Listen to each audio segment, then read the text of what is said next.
परमपिता परमात्माय नमः। ओम परम पूजनीय आदि शक्ति माता गायत्री नमः। ओम परम पूजनीय ब्रह्म ऋषि विश्वामित्र गुरुदेवाय नमः। ओम परम पूजनीय युग ऋषि श्री राम शर्मा आचार्य गुरुदेवाय नमः। ओम भूर्भुवः स्वः तत्सवितुर्वरेण्यं भर्गो देवस्य धीमहि धियो यो नः प्रचोदयात्। उस प्राण स्वरूप, दुख नाशक, सुख स्वरूप, श्रेष्ठ, तेजस्वी, पाप नाशक, देव स्वरूप परमात्मा को हम अपनी अंतरात्मा में धारण कर रहे हैं। वह परमात्मा हमारी बुद्धि को सन्मार्ग में प्रेरित करे। हे परम पिता परमात्मा, तुम्हारी जय हो। नर और नारी एक समान है, इनमें कोई भेदभाव नहीं। नारी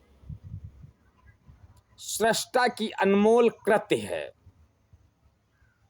श्रेष्ठतम रचना है।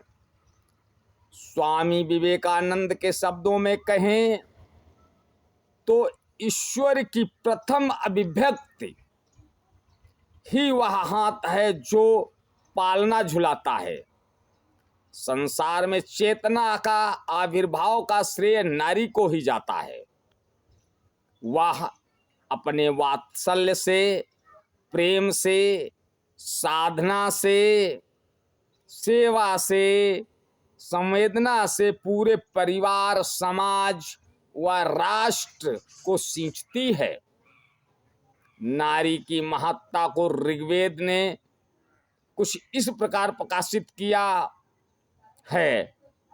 ऊषा के समान प्रकाशवती, हे राष्ट्र की पूजा योग्य नारी,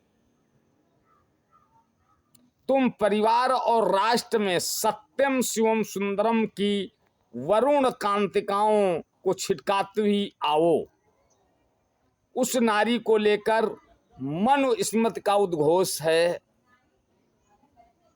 यत्र नार्यस्तो पूजन्ते रमन्ते तत्र देवता, यत्रास्तु न पूजन्ते सर्वास्त्र फला क्रिया।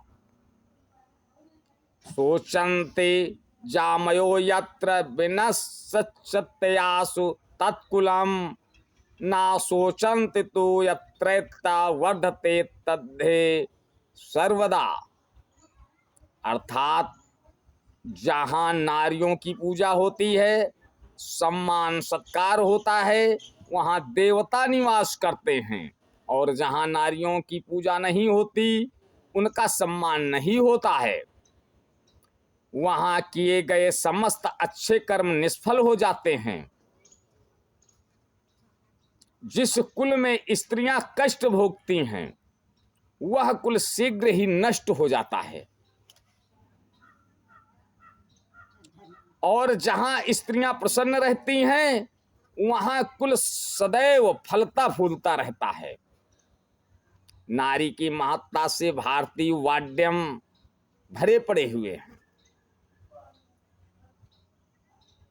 एक पुरुष अपने पिता के कुल का प्रतिनिधित्व करता है, तो वहीं एक नारी अपने पिता व पति दोनों के कुलों का प्रतिनिधित्व करती है।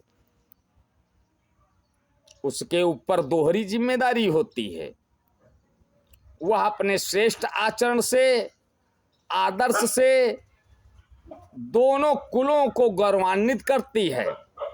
भगवान श्री राम के वनवास जाने पर सीता भी राजसी सुख वैभव को त्याग कर अपने पति के साथ वन जाने को तत्पर हो जाती हैं। वे राजसी वेश की जगह तपस्विनी का वेश धारण कर लेती हैं। परम पूजनीय गोस्वामी तुलसीदास जी रामचरितमानस में लिखते हैं, तापस वेश जनक सिय देखी, भयउ पेशु परितेषु विसेखी। पुत्र पवित्र किए कुल दो, सुजस धवल जग कहा सबको। अर्थात सीता जी को तपस्विनी वेश में देखकर राजा जनक को विशेष प्रेम और संतोष हुआ। उन्होंने कहा कि बेटी, तुमने अपने आचरण से दोनों कुल पवित्र कर दिए। तेरे निर्मल यश से सारा जगत उज्जवल हो रहा है, ऐसा सब कोई कहते हैं।